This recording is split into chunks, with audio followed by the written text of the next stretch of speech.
Bonjour à toutes et à tous. Cette année, nous avons choisi de cheminer avec un homme biblique. Toute l'année, nous irons avec Moïse.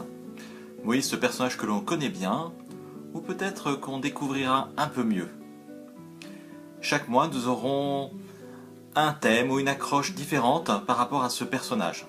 Et tout d'abord, nous commencerons avec Moïse et l'eau, l'élément aquatique. Première étape de la vie de Moïse, sa naissance. Tout d'abord, Moïse a un nom bien particulier. Il s'appelle « Sauvé des eaux ». En effet, pendant le massacre du peuple hébreu, des enfants hébreux, la fille de Pharaon l'a récupéré dans une petite corbeille qui flottait sur le Nil et il l'a appelé « Sauvé des eaux ».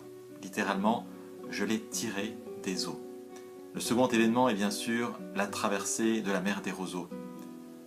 Dieu ordonne à Moïse de lever son bâton et l'eau s'ouvre, le peuple passe et il est sauvé. Ensuite, au milieu du désert, le peuple hébreu a soif. Et on peut dire d'une certaine manière, c'est l'épreuve de la confiance pour le peuple.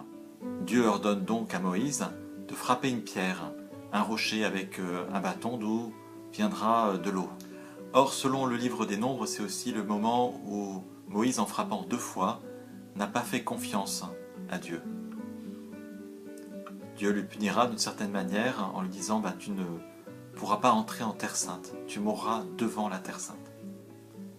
4e rendez-vous avec l'eau, c'est bien sûr la fin de la vie de Moïse. Il se retrouve en effet devant la Terre Sainte. Et entre le mont Nebo et la Terre Sainte, il y a cette rivière, le Jourdain.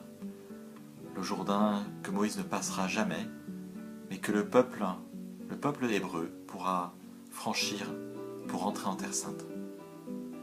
Ces 4 étapes liées à l'eau peuvent faire penser à juste titre à l'histoire même de Jésus.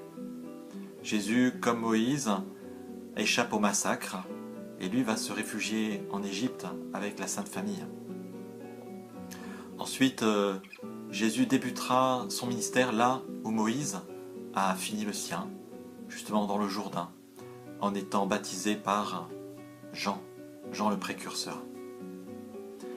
Après, Jésus pourra lui-même maîtriser ses forces qui sont considérées comme des forces de vie, l'eau, mais aussi surtout des forces de mort. Rappelons-nous le déluge. Et Jésus va marcher sur ces eaux, marcher sur la tempête, marcher sur nos morts, sur nos peurs, pour finalement traverser les eaux mêmes de la mort et nous ouvrir au royaume de son Père. Alors, avec toute l'équipe, nous vous souhaitons un très beau mois en compagnie de Moïse et surtout de Moïse sauvé des eaux. Au revoir et à bientôt.